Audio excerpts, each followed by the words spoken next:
Veteran mocks waitress's daughter in German, freezes when she responds fluently, exposing him. The dining hall of the Grand Adler Hotel shimmered with chandeliers, every table draped in linen and polished silver. Guests in tailored suits and gowns spoke in low, cultured tones, their voices carrying the arrogance of those who never had to serve. In the corner, a waitress hurried between tables, her daughter sitting quietly with a worn book clutched in her hands. Anna Bergman was 10, small and almost invisible, the kind of child most people overlooked. Her mother, Marta, had trained her to be silent, to fade into the background of wealth and power. "Eyes down, little dove," she would whisper. "This world is not ours." But that night, silence was broken. At a nearby table sat Dietrich Keller, a retired German general whose sharp eyes missed nothing. His companions, a group of wealthy businessmen, laughed and drank heavily, their conversation brash. When Marta approached with a tray, one of them barked in German, "Careful, woman, don't spill on the carpet. It costs more than your life." Laughter erupted. Anna froze. The words cut, not because she didn't understand, but because she understood every syllable. She had learned German at her grandfather's knee, his voice teaching her phrases and proverbs as though each word were a weapon and a shield. She had promised him she would never forget.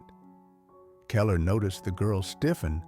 With a mocking grin, he added in German, "A maid's child doesn't belong in a place like this. Perhaps she should fetch the scraps." His companions laughed louder, enjoying the cruelty. For a moment, the hall seemed to hold its breath. Marta's face burned, her eyes pleading with Anna not to react. But Anna closed her book, stood, and met Keller's gaze. When she spoke, her German was flawless, clear, formal, cutting. "Only cowards mock the powerless," she said, her child's voice ringing with the authority of a scholar. "And only fools assume silence means ignorance." The laughter stopped. Glasses froze midair. Keller's smirk vanished, his eyes widening as if a ghost had spoken.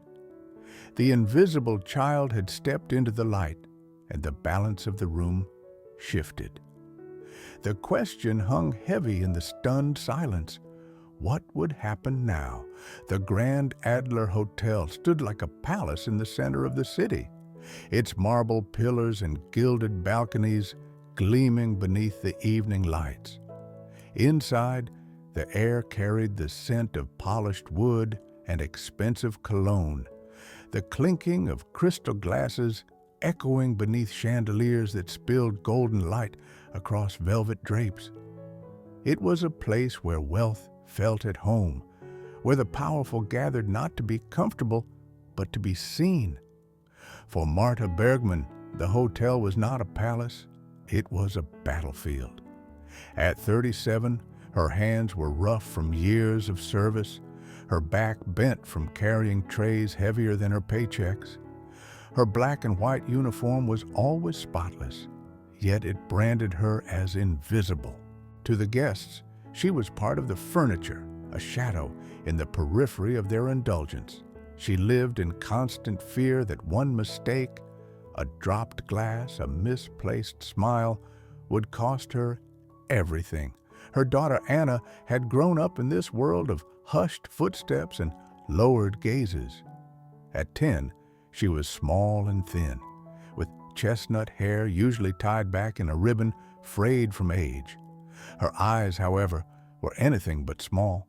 They were sharp, wide, curious, eyes that noticed every gesture, every tone. She would sit in corners with her grandfather's old book, a collection of stories and proverbs in German, Hungarian, and Russian, languages he had once called keys to survival. Her grandfather, Stefan, had been a soldier in another lifetime. He believed words were as powerful as weapons. "Every language is a door, Anna," he used to tell her.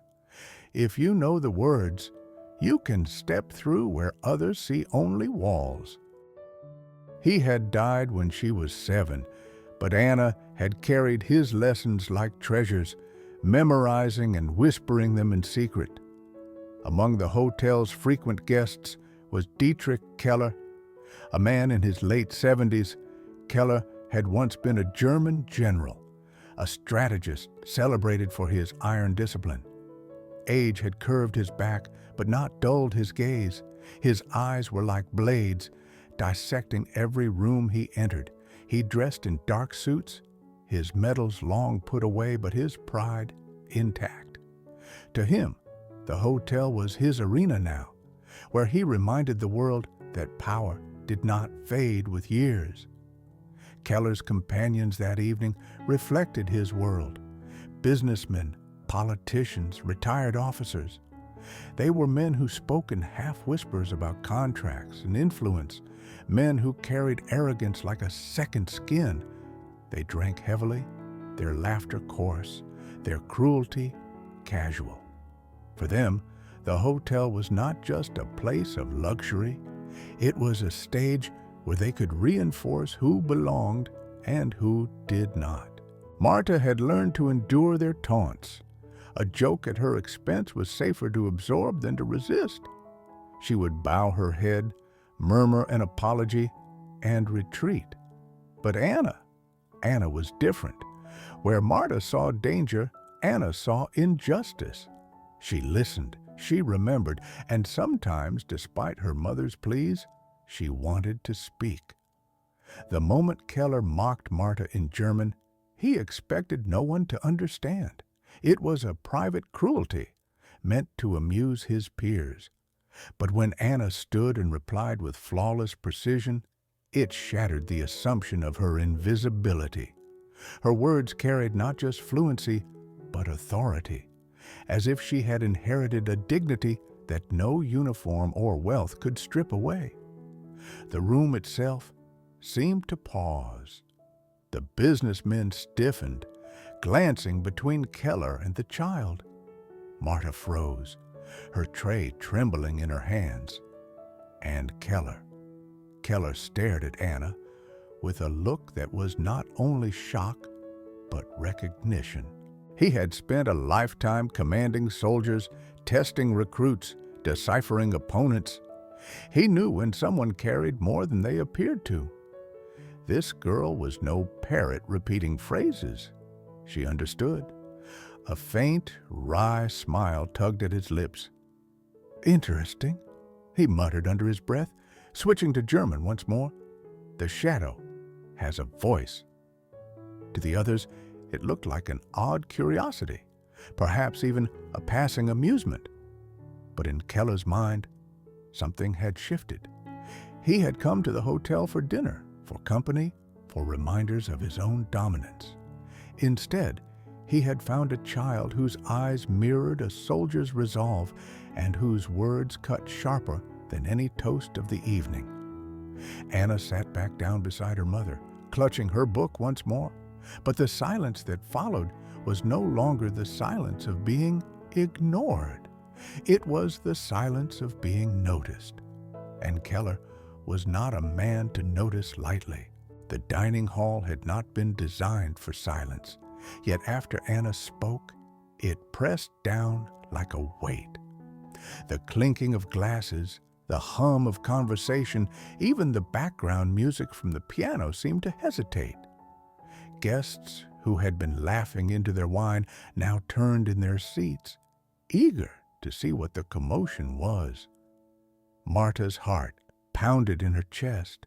She placed a protective hand on Anna's shoulder, her knuckles white with fear. "Sit down, Abby," she whispered in their native tongue. "Please, before you make things worse." But Anna kept her chin raised, her gaze steady. She didn't speak again, but her silence was no longer submission. It was defiance. Dietrich Keller's companions reacted first. One of the businessmen, a red-faced man with a gold watch gleaming on his wrist, barked a laugh. "Well, well, the maid's girl can parrot a few words? How charming!" His tone dripped with derision, and the others snickered, reassured that the natural order of the evening had not truly been disrupted. Another leaned toward Keller and said in German, loud enough for Anna to hear, "Test her, Dietrich. She can't possibly understand anything more than a phrase or two. My children memorize greetings for fun." Keller did not laugh. He studied Anna, his sharp eyes narrowing as though she were a puzzle laid before him. His voice, when it came, was calm, almost clinical. Switching to German, he said, "Tell me, little one, what book is that you hold so tightly? Can you read it, or do you only cling to it as a toy?" All eyes turned to Anna. Her cheeks flushed, but she opened the book, its yellowed pages soft from years of use. In clear, deliberate German, she read aloud a proverb her grandfather had underlined: "Words are bridges stronger than a stone, for they cross both rivers and hearts." Her voice did not tremble. A murmur swept the hall. The businessman with the gold watch shifted uncomfortably. Keller's lips twitched, not into a sneer, but something closer to intrigue. Still, the mocking continued from others. "A trick," one muttered. "Her mother fed her the lines." Another said, "Even a parrot can be taught to mimic poetry." Their laughter returned, harsher now, directed at Marta. She lowered her eyes, shame burning hotter than anger. Keller raised a hand, and the laughter cut off instantly. His companions respected his authority too much to push further. "No," he said softly, almost to himself. "This is not mimicry." Then he turned back to Anna, switching seamlessly into Hungarian this time. "And what of this tongue, child? Can you follow me here, or is German your only borrowed cloak?" Marta gasped. She wanted to pull her daughter away, to end this charade before it cost them everything. But before she could move, Anna straightened her spine and answered, in fluent Hungarian, not only answering, but politely correcting his phrasing, pointing out a subtle grammatical slip that most native speakers would have overlooked. The air in the hall shifted again. Guests stared in disbelief. The gold watch businessman coughed into his hand, suddenly less sure of himself. Keller leaned back in his chair, folding his hands before him.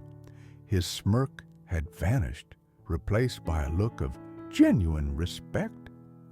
"Fascinating," he murmured, now in English so that all could understand. "The waitress's daughter carries not just words, but understanding." But his acknowledgement only enraged another guest, a retired colonel with medals pinned to his lapel. "Enough games," he snapped. "She is a child.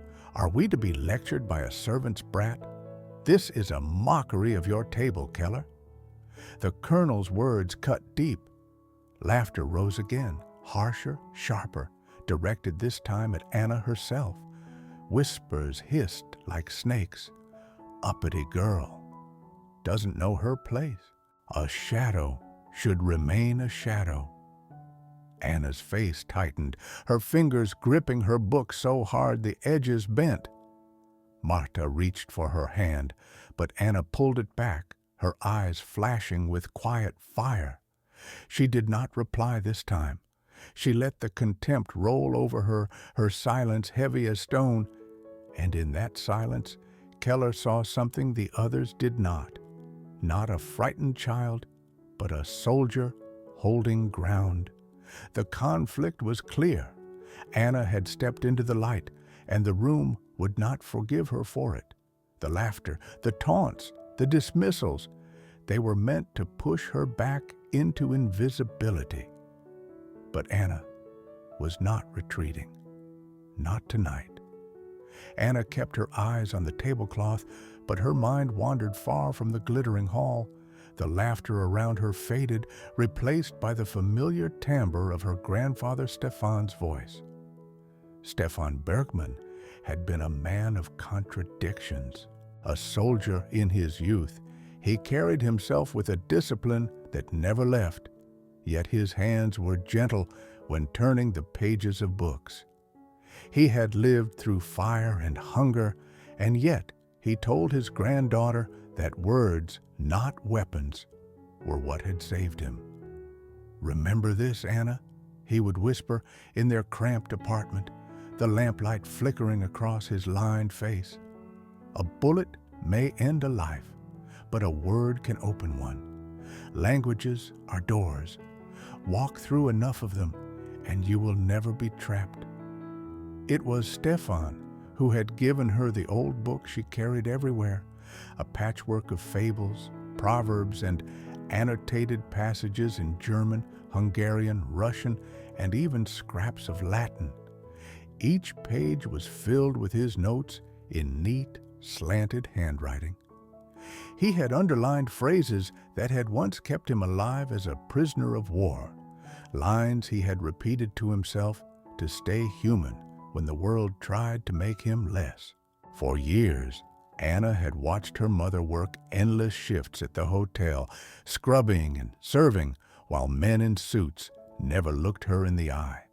But Stefan made sure the girl saw another world, a world where her voice mattered. "Read aloud," he would say, pointing to a proverb. "Now say it again in German, again in Hungarian. Now tell me what it means.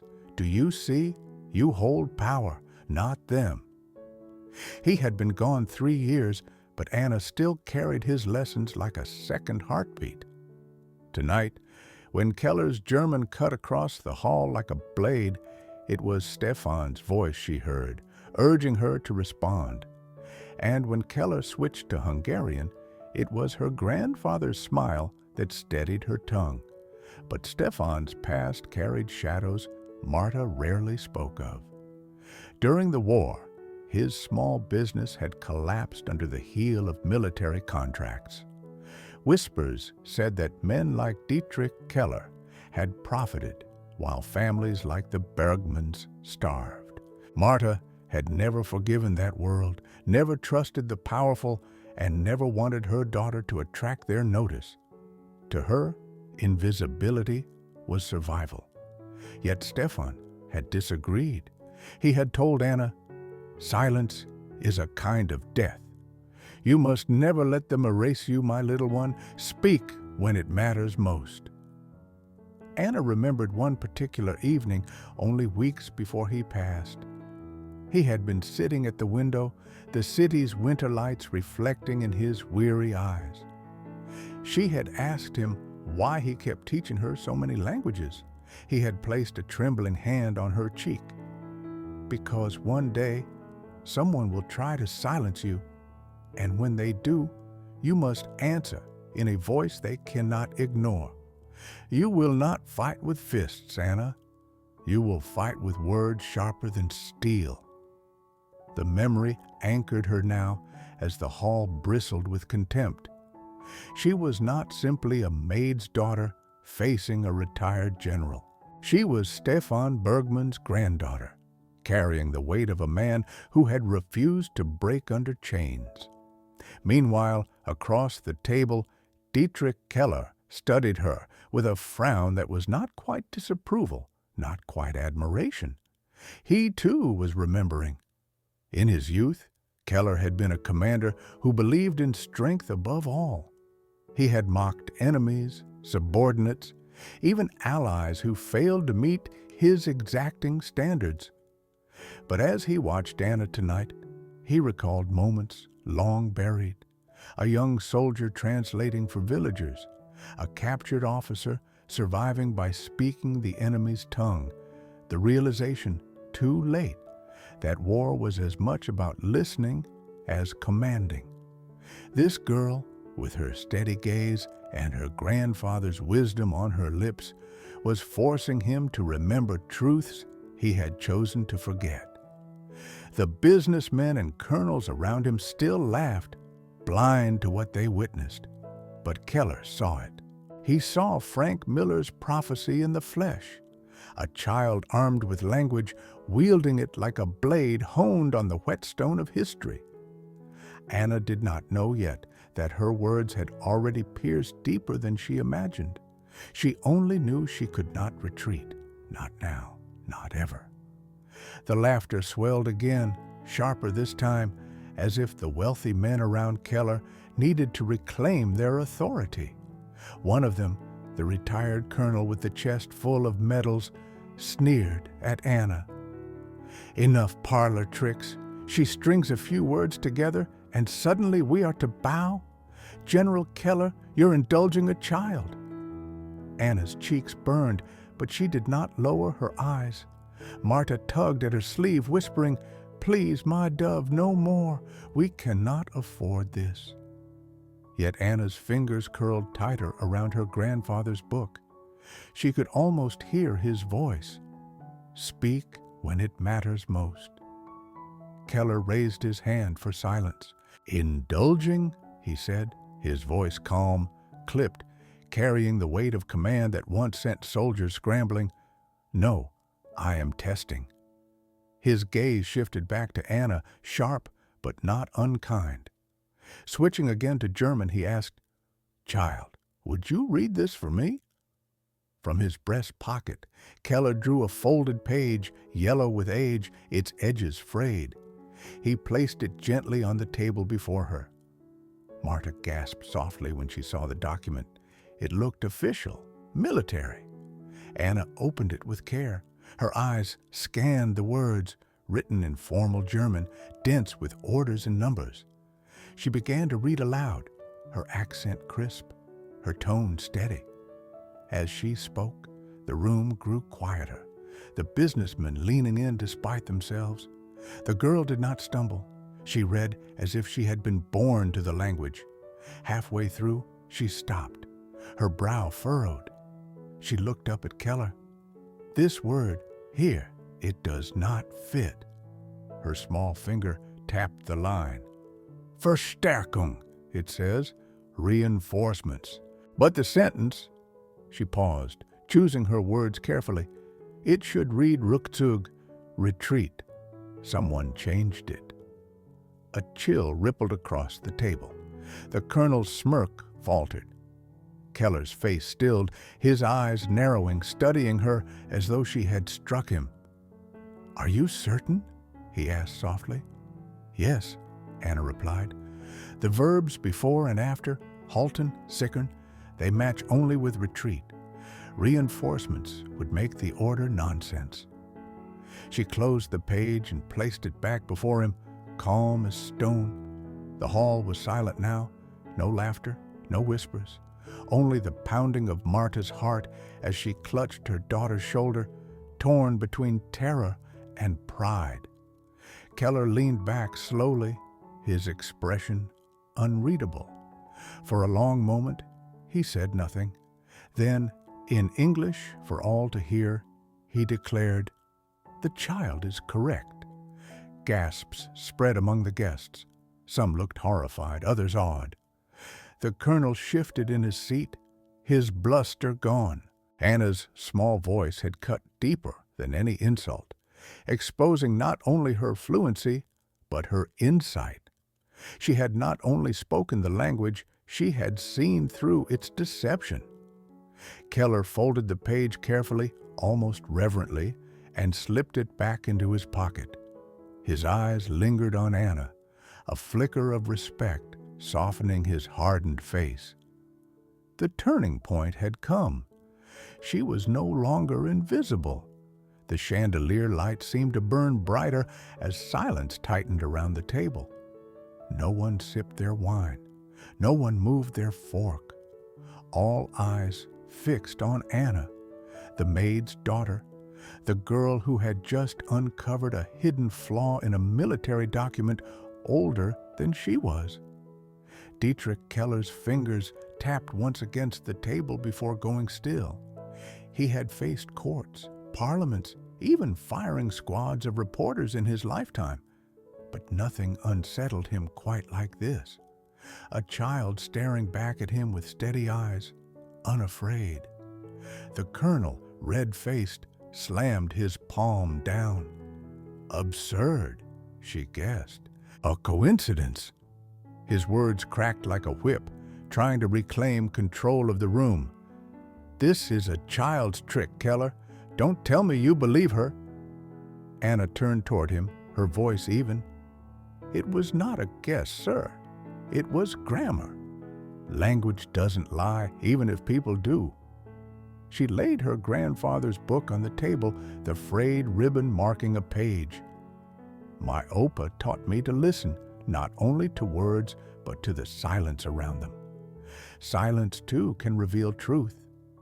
A murmur rippled through the guests. Some scoffed, unwilling to bow to a child's wisdom. Others shifted uneasily, sensing that something extraordinary was unfolding. Marta stood frozen behind Anna, her hands trembling, torn between fear that this defiance would bring punishment and awe that her daughter stood unshaken. Keller raised a hand, silencing the protests.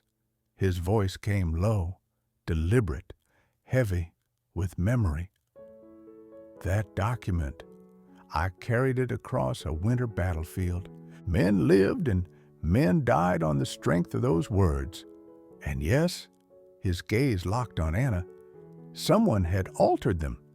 I suspected, but I never proved it. Until tonight. Gasps filled the hall. Even the colonel sat back, his bluster gone. Anna's small hands rested on the book as she met Keller's eyes. My grandfather said languages are doors. If we open enough, no lie can stay hidden. For a long moment, Keller said nothing. Then, slowly, he stood. The scrape of his chair against marble echoed like a drumbeat. He was old, his back bent. But when he straightened, there was still the authority of a general in his stance. He turned to the assembled guests. You mocked her because she is a child, because she is poor, because she is the daughter of a woman you believe beneath you. His words cut through the air like a blade. But tonight, this girl has revealed more truth than any of you have dared to face. The businessmen shifted uncomfortably. The colonel's jaw tightened, but he did not speak. Keller turned back to Anna. His sharp gaze softened, and for the first time that night, he gave a small, genuine bow. Anna Bergman, from this moment, you are no shadow. You will have a place at my table, not as a guest to be patronized, but as a voice to be heard. The hall erupted, not in laughter this time, but in stunned whispers. Marta gasped, tears spilling down her cheeks. She had dreamed of protecting her daughter from harm, not of seeing her elevated before men of power. Yet here Anna stood, not shielded, but shining. Anna's chin lifted slightly. She did not smile, but her eyes glowed with quiet pride. She had not spoken for glory. She had spoken because silence would have been betrayal. Yet the result was undeniable. The invisible girl had changed the room. The colonel tried one last time to reclaim ground. Rising from his chair, he barked, "This is madness. You give weight to the words of a child, a maid's daughter?" Keller's reply was thunder. A maid's daughter who speaks with more honor than the medals on your chest. His cane struck the floor once, the crack reverberating across the marble. The colonel paled, his protest dying in his throat. Keller turned back to Anna, his voice quiet again. Courage is not found in rank or wealth, it is found here. He tapped his chest, then pointed at her. And you, little one, carry more of it than this hall combined. The climax had arrived.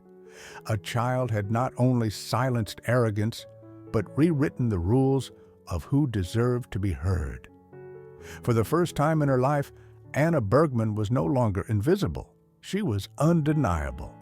The colonel stood rigid, his chest heaving, but his voice had lost its command. The medals that clinked faintly on his jacket no longer shone with honor. They seemed like relics of pride exposed under too much light. Around the hall, the other guests shifted, their whispers no longer mocking Anna, but condemning him. He mocked a child and was bested. She read what none of us could see. Medals don't make a man honorable. The colonel's face flushed deep red. He tried to speak, but the words faltered. His authority, once bolstered by rank and reputation, now collapsed under the weight of a 10-year-old girl's calm truth. Dietrich Keller did not spare him. "You call yourself a soldier," he said coldly, his cane steady against the floor. "But soldiers respect courage wherever it lives. You saw only weakness in this girl because of her birth. I saw strength, and she proved me right." The colonel lowered his gaze, his shoulders sagging. For the first time in years, he had no reply. His downfall was not shouted or dramatic. It was silent, witnessed by every pair of eyes in the hall. And silence, in that moment, was harsher than any insult. Attention returned to Anna. The same men who had laughed at her now looked at her differently, with unease, with awe, with respect. Marta clutched her daughter's hand, trembling as if she couldn't decide whether to hide her or hold her higher. But Anna stood quietly, her grandfather's book pressed to her chest. She hadn't spoken to humiliate anyone. She had spoken because she couldn't allow lies and cruelty to stand unchallenged. Keller's voice filled the silence again, sharp and final.